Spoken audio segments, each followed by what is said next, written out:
God bless you. Thank you very much. Thank you.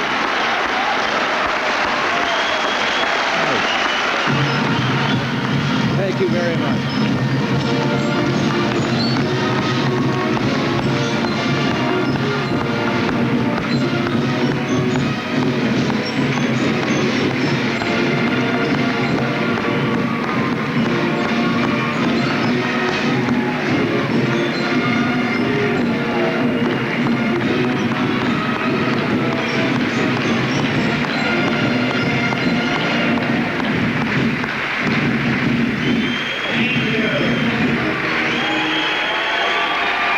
President Reagan has just concluded his speech here at the Carlton Celebrity Room.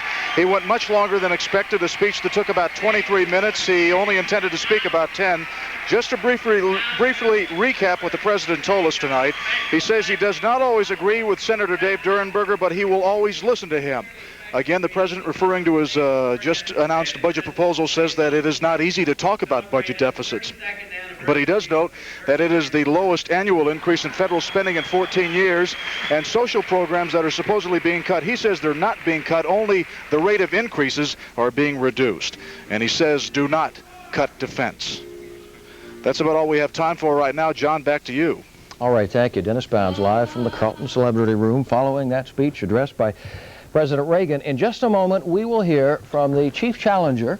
Mr. Mark Dayton is with us, to the host, Mr. Reagan, today, and that will be in just a moment, so stay with us.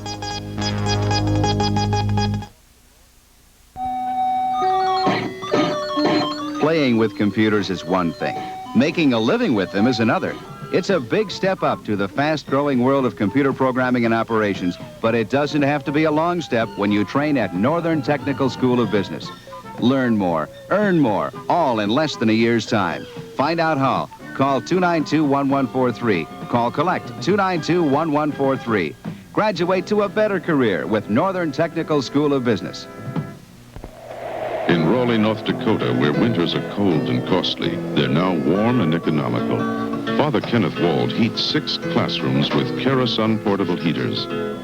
For 40 cents a day, these safety-tested kerosene heaters give him clean, odorless comfort. And for St. Gertrude's Parish, the savings were a miracle. Kerosene, because you don't have money to burn. Available at Osseo Feed, Yoakum Oil Company, and Levon Brothers Plumbery.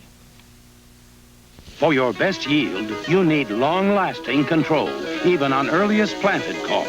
From now on, all you need is Diphenate. This week, Park will remanufacture and reupholster your sofa from only $175, your chair from only $87. But call Park now. This sale ends in 7 days. A lot of my growers use Sencor, even though they all seem to grow beans differently. I mean, they may plant conventional rows, drilled, or no-till. They may apply their herbicide pre-plant incorporated, surface blended, shallow mix, or with fertilizer. And they may be fighting cocklebur, or velvet leaf, or Jimson weed.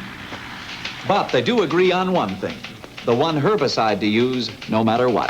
Sencor from Mobay. Don't grow soybeans without it. We've heard from the president. Now we want to hear some response from the man most likely to oppose the president's host today, Senator Durenberger. With us now is Mark Dayton, DFL Senate candidate. Frankly, Mr. Dayton has the DFL nomination for the U.S. Senate all but locked up. You were with us listening to the president. You seemed to raise a little bit when he said something about we are not cutting the budget. He wanted to emphasize that point. You respond, please. Well, in total, the budget is increasing, and the defense part of the budget was going up 18% as he's proposed, and top of a 21% increase last year.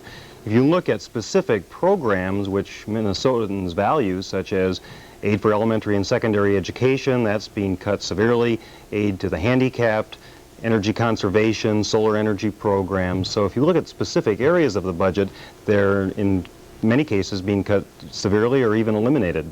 All right, you issued a statement in conjunction with the president's appearance today that he should be visiting other locations than just the Carlton Celebrity Room. Tell us what you meant by that. Well, I think Minnesotans are honored to have the president visit our state, But I wish that in addition to his political activities, he could have taken the time to visit with some of the many Minnesotans who are being hurt, and in some cases being hurt very badly by his policies, however well-intentioned.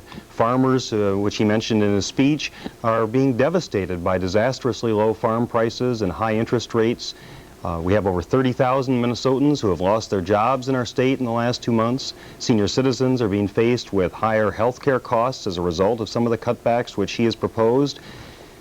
Small businessmen and women are being hit by high interest rates. So many Minnesotans are being hurt seriously, and I wish that he could have some time to talk with some of them. What did you think of the president's appearance all in all here? Is this going to hurt you, having him stand up next to Senator Durenberger and make a lively speech as he did? I think it's clear now to Minnesotans that Senator Durenberger and the president are very closely allied in their approach to policy, and Minnesotans will have a chance to judge for themselves in the months ahead whether these are policies which are helping or hurting our state. I think in important respects, these policies are hurting the very people that they were intended to help, the small businessmen and women, farmers, teachers, senior citizens, working men and women who are, in many cases in Minnesota, being hurt worse than their counterparts in other parts of the country, as even my opponent, Senator Durenberger, has acknowledged. And I think he could have done more, our senator, to protect the interests of Minnesota in Washington so that these changes at the federal level do not harm our future and the future of a state we want to pass on to our children.